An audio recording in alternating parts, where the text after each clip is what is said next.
Um dos mecanismos mais frequentemente utilizados em qualquer linguagem de programação são aquilo que se designa tecnicamente por iterações, neste caso os loops. E eu não poderia deixar de dar aqui atenção especial aos loops no Blade, uma vez que têm algumas particularidades que poderão ser fundamentais. Nunca esqueçamos que o Blade, que é um template engine, isto é, um sistema para a criação ou articulação de conteúdos que fazem parte das views, nunca esquecer, dizia eu, que as views servem para apresentação de informação e, portanto, não é suposto conterem lógica de código. Daí que nós já tínhamos visto que o Blade não contém propriamente uma função para podermos definir uma variável. Às vezes seria interessante.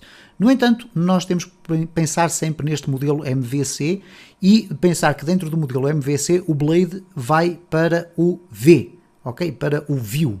E sendo para o view, o que o Blade faz é apresentar informação. Informação que pode, por exemplo, vir de um controlador. E é isso que nós vamos mostrar aqui neste vídeo, apenas para abordarmos muito rapidamente algumas das vertentes dos ciclos que podem ser extremamente importantes no desenvolvimento das nossas aplicações. Sem mais delongas, vamos então aqui explorar a criação de loops, que é uma coisa bastante simples, mas que tem aqui alguns pormenores do Blade que podem ser muito interessantes. Neste caso, nós temos aqui a nossa aplicação completamente limpa, portanto, só temos aquilo que vem de instalação dentro do Laravel, não temos nenhuma view criada a não ser aquela que vem por defeito, não temos nenhum controlador, não temos rigorosamente nada, ok? E mesmo aqui nas routes temos também aquilo que vocês podem aqui ver. Então o que nós vamos fazer aqui muito rapidamente é criar um controlador que vai servir para nós depositarmos lá no seu interior as variáveis que depois podemos utilizar num fecheiro de Blade para testes de apresentação, ok? Vamos deixar o discurso, vamos passar à prática. Primeiro vamos criar aqui então um controlador que vamos chamar mesmo de testes controller, ok? E ele vai aparecer depois aqui no interior. Para isso eu estou a utilizar aqui o Laragon e portanto vou aqui abrir, vou aqui ao terminal e vamos dentro da pasta onde está a nossa aplicação colocar PHP Artisan make controller e depois o nome. Teste controller, ok? Vai servir mesmo para fazer testes e neste caso será teste, ok? Ok, está criado. Vamos então verificar se ele foi criado aqui, ok? No HTTP temos aqui nos controladores o nosso teste controller e o que nós vamos criar aqui é uma função public function, ok? Vamos colocar aqui function, executar, ok? E esta função executar vai conter aqui então variáveis que nós já vamos definir à medida das experiências que formos fazendo e depois a view, ok? Vai fazer aqui um return view e o que ele vai retornar é uma view chamada teste, que nós ainda não criámos, portanto será um fecheiro teste.blade.php. Iremos com certeza também ter a ocasião de passar aqui as variáveis que nós quisermos, ok? Vamos gravar tudo isto. Temos então o nosso controlador criado, falta-nos criar a root e criar também a view. Vamos criar aqui rapidamente a view, que é simplesmente criar aqui um fecheiro dentro do Resources Views. Vamos clicar aqui e New File e vamos colocar teste.blade.php. Aqui vamos simplesmente colocar na parte superior um H1, ok? Podemos colocar aqui H1, ok? E vamos colocar aqui testes de loops, ok? Para testarmos, para ver se isto está a funcionar, ainda claro, sem o controlador em teste, vamos colocar aqui a root. Root, get, vamos lhe chamar teste, e depois a function, ou neste caso não vamos colocar a function, porque nós não vamos retornar aqui nenhuma view, nós vamos chamar a execução do controlador que vai estar associado a esta route, que é o controlador teste controller, ok? Nós temos aqui o controlador teste controller que tem uma função chamada executar, então vamos colocar aqui teste controller executar. E portanto a nossa route está criada, ok? Temos aqui o nosso controlador criado, onde nós vamos inserir aqui algum código, vamos guardá-lo, tudo certo, e temos aqui o nosso Blade prontinho. Vamos aqui testar, então colocar aqui teste, ok, cá está, testes de loops. é isto. Muito bem, vamos então fazer aqui as nossas experiências. Primeira experiência mais simples. Como é que se escreve um loop do tipo for? Muito fácil. Nós vamos aqui agora concentrar a nossa atenção. Vamos colocar aqui um comentário. Ok? Eu vou colocar aqui loop, o for loop. Um loop muito simples. Então nós temos a expressão, eu vou escrevê-la toda por completo, não vou usar os code snippets, para nós nos habituarmos também a escrever. Então, o for, a iteração aqui é feita exatamente da mesma forma como é feita no PHP puro, isto é, definimos três áreas ou três componentes aqui desta construção. A primeira é a variável que será o contador, a segunda será o limite do nosso contador e a terceira será o incremento desse contador. Então nós podemos colocar aqui, por exemplo, m é igual a 0, a seguir vamos definir qual é o limite, até que m seja menor ou igual a 10, ok? Vamos colocar aqui o igual, e vai fazer um incremento de 1 valor em cada ciclo, ok? Um dos erros que podem acontecer para quem não está habituado a utilizar Blade é agora, depois de escreverem esta parte, começarmos a colocar aqui as chavetas. Ora, isto não é necessário, porquê? Porque recordo que o Blade utiliza estes blocos and for. Okay? E agora nós podemos colocar aqui dentro HTML puro. Por conseguinte, eu posso colocar aqui um parágrafo e dizer o valor de m, ok? Ele vai escrever m desta forma, e vamos colocar aqui, pode ser 2 pontos, um espaço, e agora utilizamos aquilo que é o caractere de apresentação, que poderá ser assim. Okay? Portanto, significa que vamos ter aqui um ciclo com 11 valores. Vamos aqui refrescar, cá está, vai do 0 até ao 10, são 11 valores. Portanto, muito tranquilo, não há nada de especial neste loop. Okay? Vamos inserir aqui uma nuance que é no nosso controlador, colocar aqui um valor máximo para o nosso loop. Então o que é que nós temos que fazer? Máximo, ou vamos colocar max, é igual a 20. Teríamos que o passar aqui, portanto nada de especial, nada de novo, compact, e vamos colocar aqui max. Okay? O que iríamos fazer aqui na nossa test blade era substituir aqui o 10 por max. Okay? Já sabemos que este max vem aqui do nosso controlador. Neste caso, max irá ser igual a 20, o que quer dizer que o valor de m vai de 0 até 20. Vamos aqui refrescar a nossa aplicação e cá está, o valor vai até 20. Até aqui, nada de extraordinário, tudo normal. Vamos, no entanto, testar aqui outras formações do for. Temos, por exemplo, uma que é o for else, mas não vamos falar ainda nela, iremos falar certamente mais à frente. Porquê? Porque os melhores exemplos serão utilizados quando nós tivermos, por exemplo, coleções de objetos criados a partir das nossas classes. Eu ainda não quero falar sobre isso especificamente neste momento. Mas temos aqui alguns aspectos muito interessantes relacionados com os ciclos, nomeadamente aquele que diz respeito ao for each. Também é muito simples. Neste caso, vamos ter aqui um for each. For each é uma iteração que vai percorrer uma coleção. Okay? E neste caso nós podemos percorrer essa coleção da seguinte forma. Por exemplo, se tivermos aqui no nosso controlador um conjunto de nomes, eu posso colocar aqui nomes, é igual, e definir aqui um array. Lembrando que muitas das vezes, ou na esmagadora maioria dos casos, quando nós devolvemos informações a partir de uma base de dados, elas irão chegar-nos às mãos na forma de um array associativo, ok? Então vamos colocar aqui João, Ana e Manuel. Okay? Significa isto que se eu agora aqui no compact colocar também vírgula e colocar nomes, eu estou a passar para a minha view, que é o teste, esta variável que contém aqui 3 dados. Como é que eu faço aqui para fazer uma iteração? Muito simples. For each, por cada, e agora vamos definir aqui nomes as nome, e nunca esquecer que não vamos colocar aqui as chavetas como fazemos no PHP puro, vamos colocar em and for each, e agora vamos colocar aqui, por exemplo, um parágrafo, ok? O nome é, e vamos colocar aqui cada um dos nomes, neste caso utilizando, obviamente, é a mesma expressão que nós usamos em cima no M. Neste caso vamos colocar aqui nome, vamos refrescar aqui o nosso código e neste caso temos esta iteração toda até 20 e depois temos aqui os 3 nomes daquele array que nós vimos anteriormente. Como já tive a ocasião de referir anteriormente neste vídeo, há aqui aspectos relacionados com os loops que só fazem sentido nós abordarmos quando falarmos aqui na utilização das nossas classes. Isto é, nós neste momento estamos aqui a criar arrays de strings, ok? Por exemplo, aqui no controlador nós temos aqui um array pura e simplesmente de strings, não temos um array de objetos, ou de objetos criados por nós, de classes criadas por nós, instanciadas em objetos e criadas em coleções. Isso será algo que nós iremos certamente explorar mais à frente. Eu depois vou-vos mostrar como é que é muito simples criarmos aqui classes dentro da estrutura das pastas do Laravel e como é que nós podemos chegar até essas classes utilizando os namespaces, ok? Mas isso fica para um dos próximos vídeos.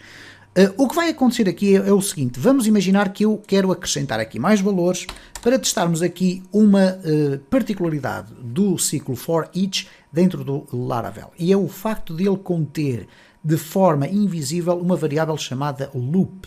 Ora, eu vou mostrar o que é que essa variável significa e para que é que ela pode ser utilizada. Então vamos colocar aqui Francisco, convém colocarmos aqui mais alguns nomes, vamos colocar só mais 2 e a Maria. Okay? Então temos agora, neste momento, eu vou aqui limpar esta variável, portanto também não a vou passar aqui e vou comentar na minha view este código que aqui está. Okay? Vamos aqui colocar um comentário. E portanto neste momento só temos esta iteração, o que quer dizer que se refrescarmos aqui, temos então os nomes dos nossos usuários. É evidente que nós podemos saber quantos usuários é que lá estão, tudo certo, mas há aqui um aspecto muito interessante e que nós podemos consultar rapidamente aqui na documentação do Laravel. Se escrevemos Laravel Blade, ok, vamos abrir aqui o espaço e vamos encontrar aqui na secção dos loops the loop variable. E o que é que isto significa? É mais fácil percebermos assim e depois vamos fazer a experiência. Reparem que quando nós estamos a fazer um looping, isto é, quando ele diz when looping, a loop variable will be available inside your loop. O que é que isto significa? Que quando nós estamos a fazer uma iteração deste género, em que nós percorremos uma coleção de dados, pode ser um array, é criado dentro da estrutura do for each uma variável chamada loop. Esta variável não somos nós que a definimos, ela existe com este nome. E esta variável vai significar o quê? Vai significar um mecanismo que está intimamente relacionado com a iteração. Ao contrário do que acontece com um ciclo for, em que nós sabemos sempre qual é o número do valor do ciclo, nós aqui não sabemos. Okay? Nós podemos estar, a menos que tivéssemos colocado aqui um contador, não é? Uma variável que começa no 0 e depois vai acrescentando em cada ciclo mais um valor. Aí poderíamos saber. Mas este loop é muito interessante porque ele permite, por exemplo, utilizarmos instruções condicionais para determinar se é a primeira iteração deste ciclo.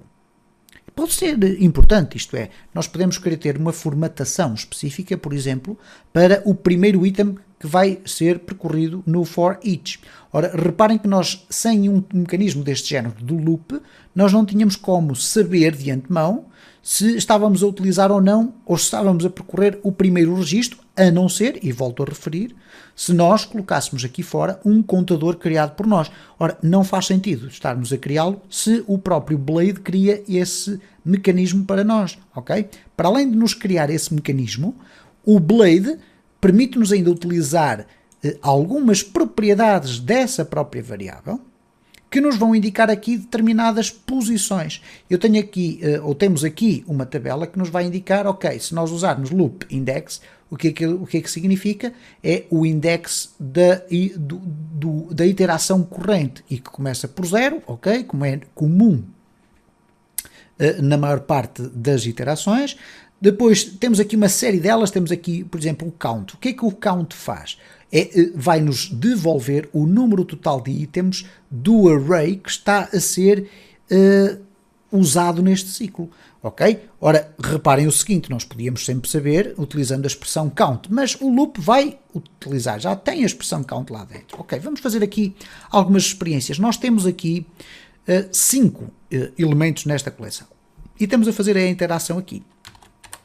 Então, se nós colocarmos, enfim, como está aqui na documentação, se nós começarmos a experimentar aqui, por exemplo, se é o primeiro, ok? Vamos aqui fazer o seguinte. Vamos colocar if,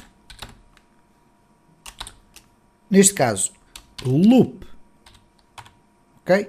E agora, vamos aqui ver que é o first, ok? If loop first, isto é, se é a primeira iteração, ok? O que é que nós vamos aqui fazer? Aqui vamos colocar um end if. E vamos, por exemplo, dar uma cor diferente ao texto. Ok, aqui vamos só apresentar os nomes. E, portanto, eu teria aqui qualquer coisa deste género e depois barra P. Ok? E, portanto, todos os elementos iriam ser apresentados com uma cor diferente. Ou melhor, com uma cor preta normal. Mas neste caso, por ser o primeiro, eu nem sequer preciso saber se é o João, se é a Maria, se é o António. Eu vou colocar aqui nome. E uma vez que este vai ser o primeiro, eu posso, por exemplo, definir aqui um estilo, style, color red. Okay? E, portanto, significa que sempre que esta iteração for chamada, o primeiro registro vai ter uma cor diferente dos outros. Okay? Aqui, a seguir, eu posso utilizar outras expressões, ou neste caso, vamos aqui regressar à documentação. Ele diz, se for o último, também pode-se fazer outra circunstância qualquer, etc. Ok? E, portanto, nós aqui poderemos colocar este if. É evidente que eu agora aqui não vou colocar um else, if, nem nada do género. Não vou estar a perder muito tempo com isso. Portanto, vai aqui aparecer o primeiro nome repetido. Ok? Mas não há qualquer problema. Eu penso que aqui o que interessa é nós estarmos a experimentar estas noções e, portanto, vamos aqui ver o que é que acontece. Vamos aqui refrescar. Ok, cá está.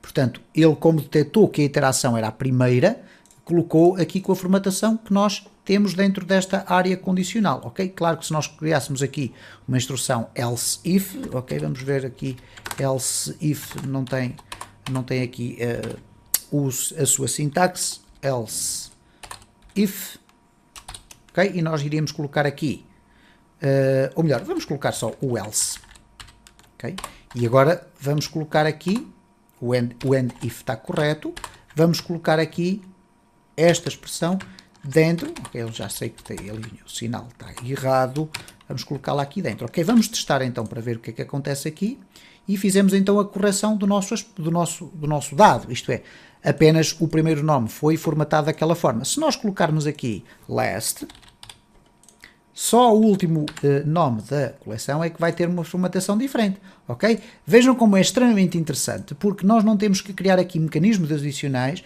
o próprio Blade dá-nos este mecanismo, o que é extremamente interessante e engraçado, que o utilizador ou o criador do sistema tenha pensado nisto. Porquê? Porque são de facto mecanismos utilizados com imensa frequência, ok? E nós podemos verificar aqui que nós temos várias, temos o first, temos o last, temos a possibilidade de ir ao parent se nós estivermos a fazer iterações dentro de iterações, isto é, nós podemos saber aqui, por exemplo, a deep, que é a profundidade, isto é, ele revela-nos qual é o nível de aninhamento da iteração. Imaginem que nós temos um ciclo dentro de um ciclo dentro de um ciclo.